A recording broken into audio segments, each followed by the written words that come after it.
One kind of random question. This is one thing I do with Sim. The thing with Sim is that I do the whole uncommon sense thing. And not to say that Sim is very smart and uses logic and all that, but I often just see things, how they work, and I just try to explain kind of, look, if you do this kind of thing, this is what it gonna work out with. Here's a metaphor for that, or something like that. But so I often ask Sim about these things because he knows the underlying mechanisms a lot more. And so one kind of it's for me personally, this is interesting. Yeah. I had thought about it before, but it was especially after my 1 week fast that... So let's put it like this. The body can get more and less sensitive to different stimuli and caffeine, substances, whatever. Yeah. And you can, again, you can fast from something and you become more sensitive again. And so one thing I've been thinking about is, can you, by fasting, would it make sense that you get more sensitive to growth stimulus after the fast? So because, and I'm getting to it, that when I did a 1 week fast, I lost weight, obviously, but then after like a week or so of refeeding and training, or 1 or 2 weeks, I felt like I look like bigger, like not just that I'm leaner, I actually look bigger, and I started thinking, is this the thing? And I'm like, maybe I'm just, saying that, I'm not sure.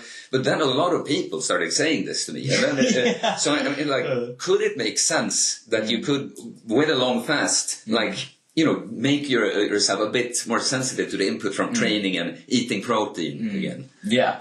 So fundamentally, when you're fasting, right, that's why it's used quite often for diabetics, because it lowers so it makes you more insulin sensitive, right? The resistance starts going away. So fundamentally, when we think about anabolic hormones, insulin is one of them as well, right? Yeah. It's just like gets fucked up with people in diabetes, right? Yeah.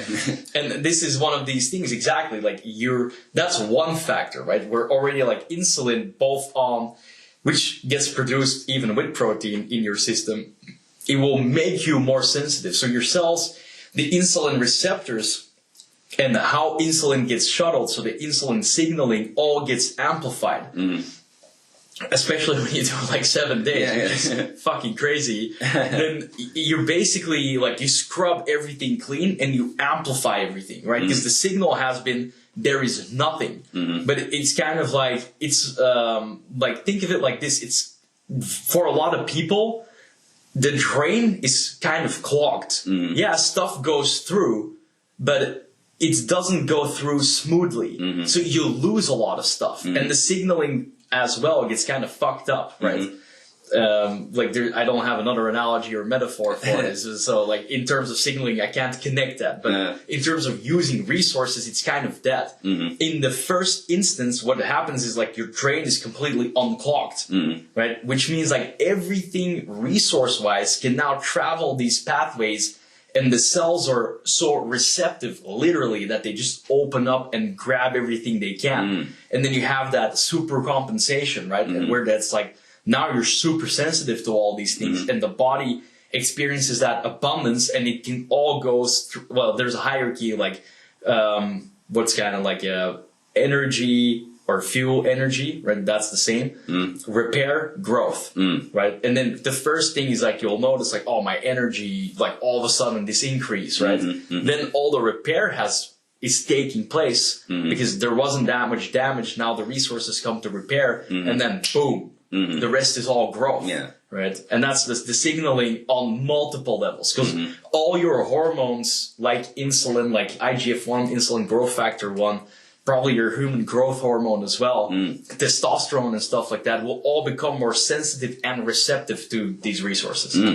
So it seems like I'm not completely out there with that. No. I think you're very spot on, actually. Then, of course, like this is not to say like, do a fast and you're basically on steroids, but you tune things up just. Yeah, definitely. Like there's like just like your experience, right? Yeah. And that's gonna, like, the time frame will probably depend, and it depends on your physiological state, right? Somebody that's obviously insulin resistant is gonna have to go a ways before that would be changed, but it's already in the short term by fasting improves that, right? If you're looking for higher anabolic effects, you already need to be in a better physiological state. No, I love this because, you know, fasting, not eating, like, I mean, people are into building muscle, like you and I, but lots of people, they are afraid of fasting because you think they're going to lose muscle and all that. First of all, I have videos about that. It doesn't really happen, you know. But also, if you can think bigger picture, that obviously you're not building muscle on a fast. If you're not eating for 5 days and on the third day you train, you're not going to build muscle from that one workout. But if you think bigger picture, you set yourself up for maybe being able to gain even more muscle than you would have otherwise. So, it's cool. It's really cool, counterintuitive to make part of like a bodybuilding routine to not eat. Man. But that's what also puts you in a completely different category, right? Than most people out there. Yeah. So there was one thing when I was on your podcast last summer that I thought was so interesting when you explained it to me. This is one of those things that I've just picked up on how it works with fasting and the food addiction.